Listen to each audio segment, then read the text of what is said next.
Good evening বন্ধু বান্ধৱীসকল, মোৰ YouTube channel আৰু ফেচবুক পেজটোলৈ আপোনালোকক পুনৰবাৰ স্বাগতম জনাইছোঁ। আৰু আপোনালোকে বহুতে গমেই পায় যে মই এইবাৰ ৰাষ্ট্ৰীয় থিয়েটাৰৰ লগত চুক্তিবদ্ধ হৈছোঁ। আৰু বহুতে সুধি আছে আবাহনত তুমি কিয় থকা নাই, মানে এইবছৰ মই থিয়েটাৰত থকা কথা নাছিলে, সেইটো কাৰণে মানে আবাহনত মই এগ্ৰিমেণ্ট নকৰিলোঁ। আবাহন এৰা নাই, ভৱিষ্যতে যাম আকৌ কেতিয়াবা যদি থিয়েটাৰত থকা কথা ভাবোঁ।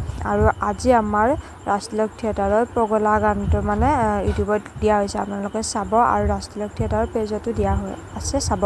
আৰু আজি সেইটো কাৰণে ভিগুদা আহিছে আমাৰ থিয়েটাৰত, গতিকে আপোনালোকক দেখুৱাবৰ কাৰণে চেষ্টা কৰিম। এইফালে বিনয়দা, পুষ্পা বা আৰু মণিবাহঁত আছে, এয়া মঞ্চত সকলোৱে নিজৰ নিজৰ কামত ব্যস্ত। এয়া ৰাতুল দা, মণিবা, ভিগুদা, আমি ভিগুদাৰ লগত ফটো উঠি আছোঁ দেই।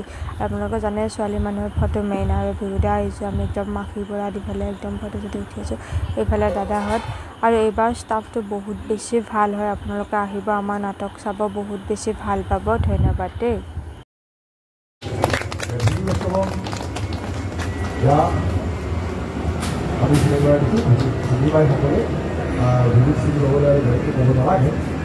আমাৰ ৰাষ্ট্ৰীয় থিয়েটাৰে এইবাৰ 2025 নাট্যবৰ্ষৰ বাবে এখন নাটক পথগ্ৰস্ত গুৰু আলোচনা কৰিছে।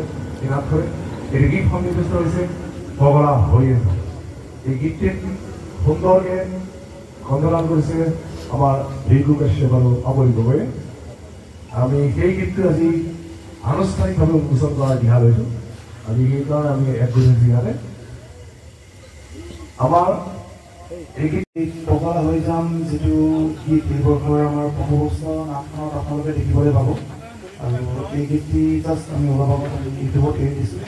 ইউটিউবত আপোনাৰ আমাৰ ৰাষ্ট্ৰীয় যিটো ৰাষ্ট্ৰীয় থিয়েটাৰ অফিচিয়েল ইউটিউব চেনেলত আপোনালোকে এই গীতটি চাবলৈ পাব। আৰু ভিগু কাশ্যপৰ ভিকে এণ্টাৰটেইনমেণ্ট ইউটিউব চেনেলত আপোনালোকে গীতটি দেখিবলৈ পাব। ধন্যবাদ।